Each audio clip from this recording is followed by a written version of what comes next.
My name is Mary, and I'm expecting my first baby with my husband.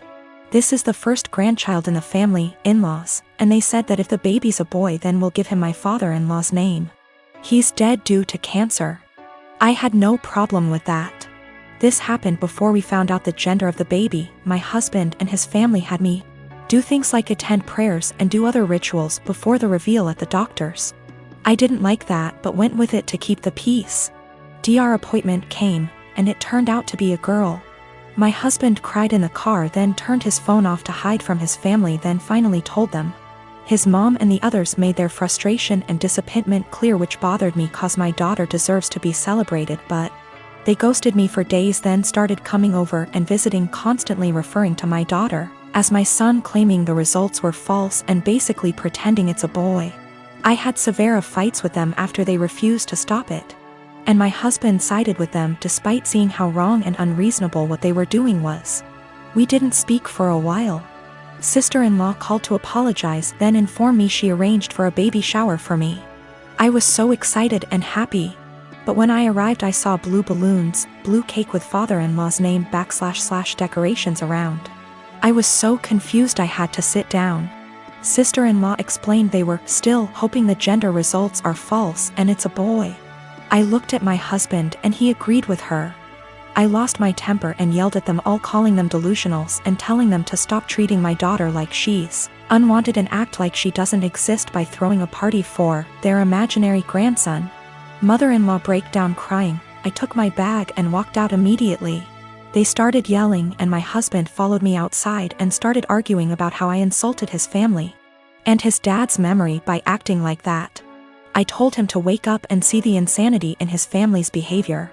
He said they needed time to process the fact that it's a girl not a boy as they expected, and insisted I play along and they'll soon get over it. I said absolutely not and demanded he take me home. He said no, so I called an Uber and left. He was fuming. He called 15 times, then texted that he won't be coming home till I get my ass over and apologize for ruining everything and accusing them of being mentally unstable. I haven't responded yet. He's constantly pressuring me to get right with his family before we even talk about anything else. I am a 28 years old female. And I do babysitting on the weekends to make extra cash. There is one family I definitely should have phased out by now, but the kids are cute and if I don't have another job, it's easy money. My issue is, the mom is never home on time. She used to not give me return times, but finally I started asking as it made it impossible to get anything done on the weekends. I'd go babysit so she could go to brunch, but she'd be gone from 11 a.m. to 7 p.m. My whole day was gone. After that, she'd start giving me times but never stick to them. She wouldn't even call to tell me, she'd just stay out. On Saturday, I got to her house at 6 and she was supposed to be home by 9. I told her she needed to be on time because I had plans to go out with friends.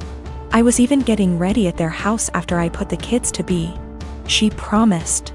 Of course, 9 o'clock rolls around and she's not home. I call her, no response.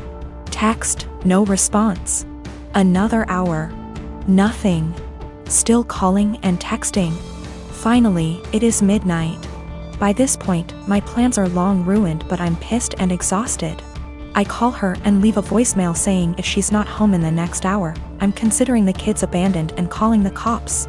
I also text her this. I try calling her 30 minutes later and it goes to voicemail on the second ring. I text her again and she leaves me on read. If she had reached out saying, hey, I'm staying out until X time, I would have stayed. I don't know any of her family nor the father of the kids, so I can't call them. I gave her a grace period of 15 minutes and tried calling again, finally called the cops, non-emergency line. They showed up and I showed our agreement in text from earlier in the week confirming that she'd be home by 9. They tried contacting her, didn't answer. I was dismissed and they took the children to the police station. I go home and go to bed. I am awoken at 3 a.m. by a frantic call. It's her. Where are the kids? Why am I not here? I tell her I followed through on my threat, check the police station. She cursed me out. I hung up and went to bed. The next day, she sends me an essay saying the kid's father was called and there's a DCF investigation launched against her. She called me every name under the sun, but I didn't think I was wrong until I spoke to a friend with kids. She said I should have just waited it out and refused to ever sit for her again. She asked if her potentially losing her kids was worth me being petty.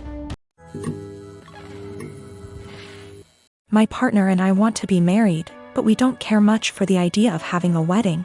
We wanted to elope, but my mom has been telling me since I was 16, and had never even had a boyfriend, that she wanted to see me get married and she would basically never forgive me if I eloped. I do like the idea of my family being there to celebrate with us, but I hate the idea of spending money we don't have on this huge party just so that our relationship can change in nothing but name and legal benefits. And for various reasons, it doesn't make sense for us to wait until we can afford a wedding to get married. We wanted to keep it small, preferably under $3,000, which is honestly more than I'd like to spend. But we have to be realistic. We had planned on having it in my in-laws' backyard, but even that was more money and effort than I was willing to put forth. I was stressed and feeling like I was out of options, so one day, I vented to my mom. She seemed really excited about the idea of helping me plan a wedding. It was kind of a red flag when she said, "My mom didn't help me plan my wedding. Let me live vicariously through you." But still, I agreed.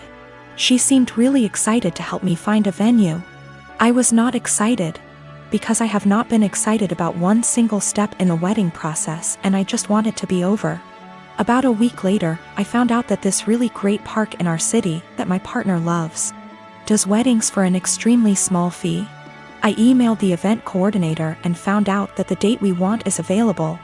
I told my mom, and her reaction was, "So I guess you don't need my help finding a place, then?" And every time I talk about it, she says the same thing. She has always talked about how shitty it is to guilt trip someone, but I feel like that's exactly what she's trying to do. I honestly can't tell whether or not I've done something wrong. Like, I'm not sure if I implied that I would only get married in a place she helped me find. I don't feel like trying to take action on my own wedding is that great of an offense, but I can tell she's upset. I want to make her feel better, but at the same time, I don't want to change our plans again just so that she can feel involved. I am 22 female, and I work full-time at a local steakhouse-style restaurant. There's a policy with the employees regarding free food based on the length of your shift, and the other day I was working a double, which meant I got 2 free meals, one at the end of my first shift and one at the end of my second. There are a few things we as employees can't pick for our free meals due to costs, but we still have access to nearly the entire menu. Another part of this policy is that if we pick something, and one of the ingredients required is almost gone, we're allowed to keep our pick and tell the customer that we're sold out of that particular item. This applies to all sides, salads, soups, etc.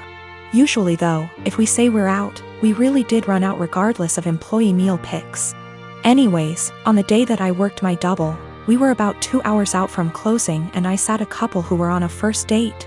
Just assuming by some things they said, plus he name-dropped a popular dating app. When they were ready to order their meals, the girl just so happened to ask for sirloin. But that was the cut I chose for my second meal and we were down to our last one. I apologized and told her that we were out, and the pouted and told me she would need another minute to decide. Her date shot me a dirty look and told me he needed more time now, too, so I went to check on my other tables. They seemed to be having a good date, laughing a lot and smiling. But they were immediately quiet and standoffish every time I checked on them, and interrupted me with, "Just the check, please," while I was asking if they'd like any dessert. I brushed it off, as it's not the first time I've had a rude customer, and brought them their bill. He wrote a big 0 on the tip line and a little note that read, "Thanks for ruining my date. Hope your night sucks too." I told my coworkers during closing, who all agreed the guy was being an ass.